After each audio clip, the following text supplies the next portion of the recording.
নমস্কার, আমার গল্প পাঠ আসরে আপনাকে স্বাগত জানাচ্ছি। পড়ে শোনাচ্ছি মানিক বন্দ্যোপাধ্যায়ের একটি ছোট গল্প, হাসপাতালে। শেষ পর্যন্ত হাসপাতালেই যেতে হলো সরলাকে। মায়েদের জন্য বিশেষ হাসপাতাল, মাতৃমন্দিরে। 3টি মেয়েকে জন্ম দিয়েছে সরলা, নির্বিঘ্নে, প্রায় বিনা কষ্টে। কে জানে এবার কি ব্যাপার হলো, কোনো দৈত্যদানব পেটে এলো?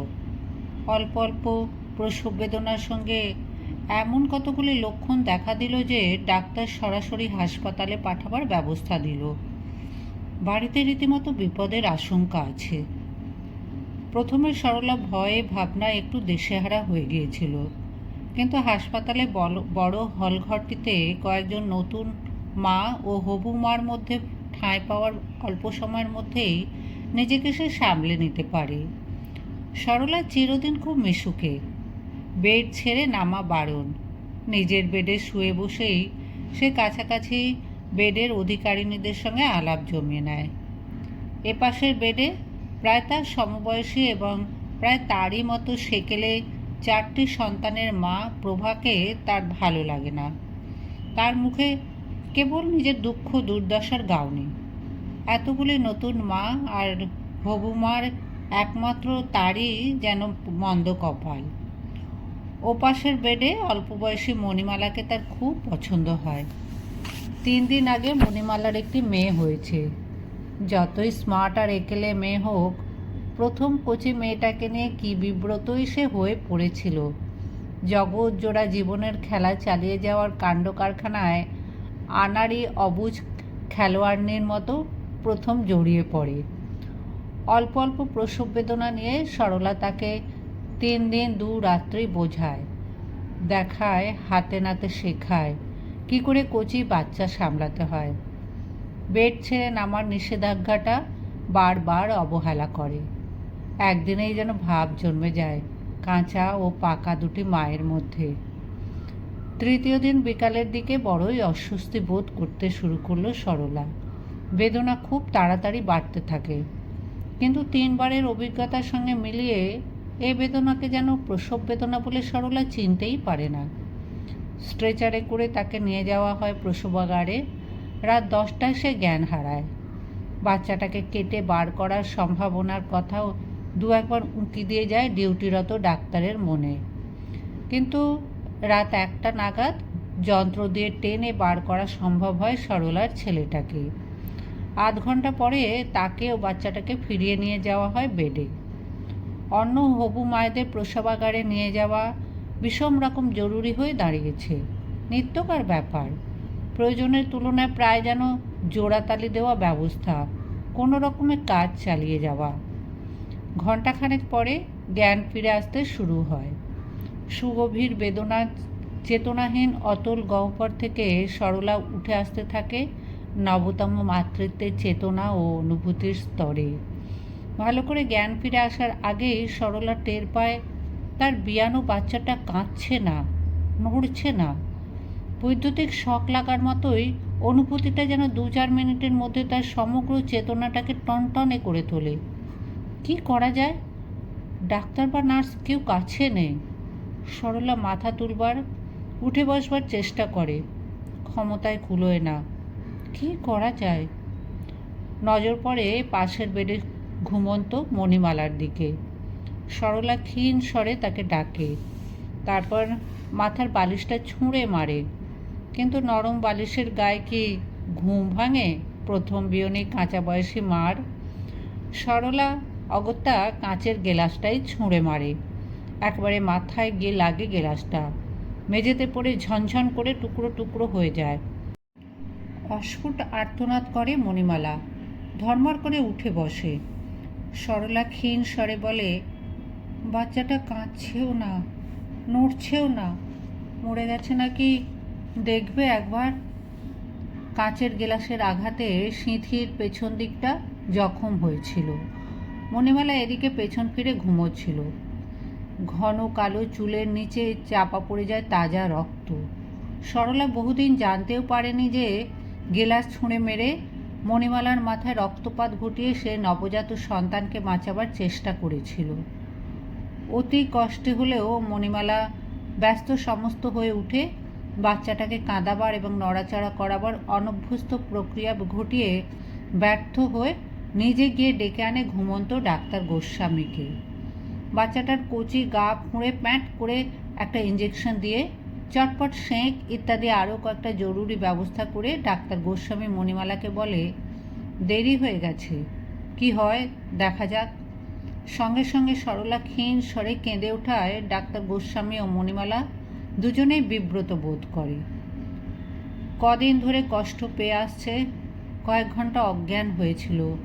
সে বালিশ গেলাস ছুঁড়ে মেরে মণিমালাকে জাগিয়ে ডাক্তারকে সক্রিয় করিয়েছে।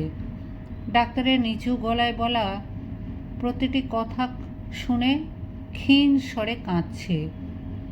মেয়েদের প্রাণশক্তির চরম প্রকাশ কি সত্যই তবে মা হবার ক্ষমতায়? 7-8 দিন কষ্ট পেয়ে কয়েক ঘন্টা জ্ঞান হারিয়ে থেকে একটা বাচ্চা বিয়ে যেটুকু প্রাণশক্তি অবশিষ্ট ছিল তাও বোমার চেয়ে কার্যকরীভাবে প্রয়োগ করতে পারে শুধু জ্ঞানটুকু ফিরে আসা মাত্র। বাচ্চাটা একটু নড়ে চড়ে নিষ্পিস করে, তারপর হঠাৎ ওয়াও ওয়াও করে চেঁচিয়ে ওঠে। সেই কান্নার আওয়াজ শুনে সরলা আবার জ্ঞান হারায়। সে যেন সজ্ঞান হয়েছিল শুধু সদ্যজাত সন্তানটার জীবন কান্না শোনার জন্য। দুদিনেই সরলা অবশ্য সামলে নেয়।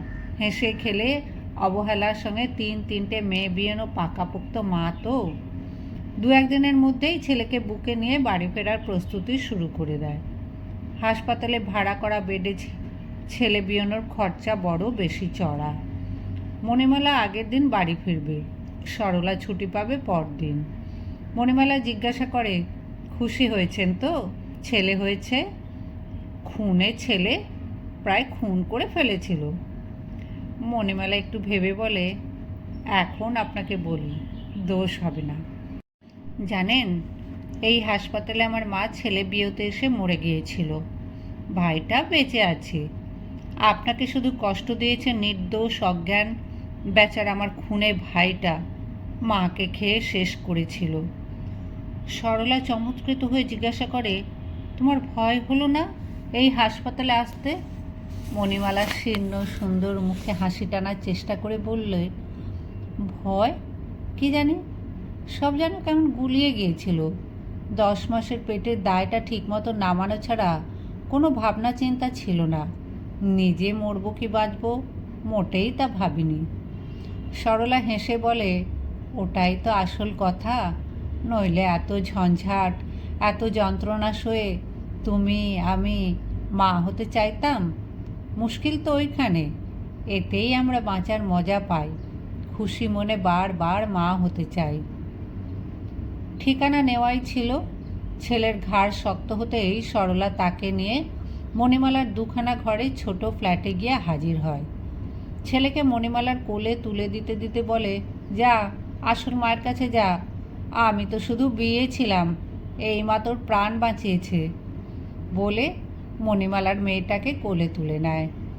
মণিমালা বলে, ইস, সে কথা ভাবলেও গা শিউরে ওঠে। আপনার জ্ঞান হতে যদি আর কিছুক্ষণ দেরি হতো, গেলাস ছুঁড়ে মেরে আমায় জাগাবার বুদ্ধি যদি মাথায় না আসতো। মা গো, ডাক্তার বলেছিলেন 10-15 মিনিট দেরি হলে হাড়া কাটতো না। সরলা প্রথমেই লক্ষ্য করেছিল যে মণিমালার চুলে একটা অদ্ভুত পরিবর্তন ঘটেছে। মুখের চেহারাও সেজন্য অনেকটা অন্যরকম হয়ে গেছে। হাসপাতালে দেখেছিল মোটা লম্বা গোছের পিঠ ঢেকে দেওয়া চুল, সেই চুল আজ দাঁড়িয়েছে অল্প বয়সী স্কুলের মেয়েদের চুলের মতো। একেলে শখের ব্যাপার কিনা ঠিক বুঝতে না পেরে চুলের কথা জিজ্ঞাসা করতে সংকোচ হচ্ছিল। পরে জেনে নেবে ভেবে সে প্রশ্ন করে, তোমায় একটা কথা জিজ্ঞাসা করব ভাবছিলাম। গেলাস ছুঁড়ে তো মারলাম মাথায়, তুমি চিৎকার করে ধর্মড়িয়ে উঠেছিলে, খুব লেগেছিল না? একটু হেসে মণিমালা বলে, মাথা কেটে রক্ত বেরিয়েছিল, অনেকটা কেটেছিল। মেয়ে সামলাতেই প্রাণ যায়, ওদিকে নজর দিতে খেয়াল থাকেনি। ঘাটটা একেবারে সেপটিক হয়ে গিয়েছিল, মাথা ন্যাড়া করতে হয়েছে, তাই চুলের এ দশা। কি করি, বব করে স্কুলের মেয়ে সেজেছি, বেশ একটা টাক পড়েছে, দেখবেন। চুল সরিয়ে মণিমালা তাকে ক্ষতর চিহ্নটা দেখায়। সরলার মুখের ভাব দেখে বলে, না না, দুঃখ করবে না, একটু কেটেছে, একটা দাগ হয়েছে, তাতে কি, ও তো চুলেই ঢাকা থাকবে। সত্যি কথা বলি, ন্যাড়া হবার সময় কান্না পাচ্ছিল, বড় রাগ হচ্ছিল আপনার ওপর। কি চুল ছিল আমার, সবাই হিংসা করত।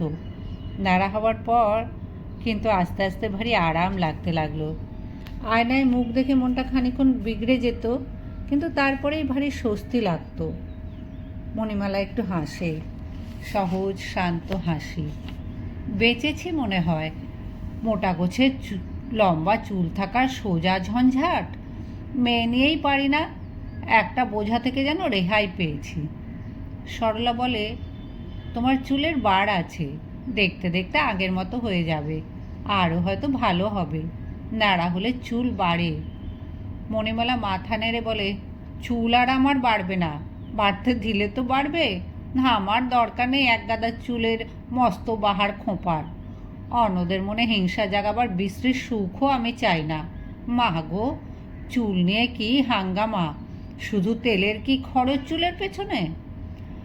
সরলা একটু আশ্চর্য হয়ে মণিমালার মুখের দিকে চেয়ে থাকে। মণিমালার মেয়ে তার কোলে, মণিমালার কোলে তার ছেলে। এর সঙ্গে কিন্তু বেমানান মনে হয় না। মেয়ে মানুষ হয়েও মণিমালার মোটা গোছের লম্বা চুলের মায়া কাটনার, কিংবা সেকেলে মাঝবয়সী গিন্নিবানি মানুষ হয়েও মণিমালার সঙ্গে তার ভাব জমানোর।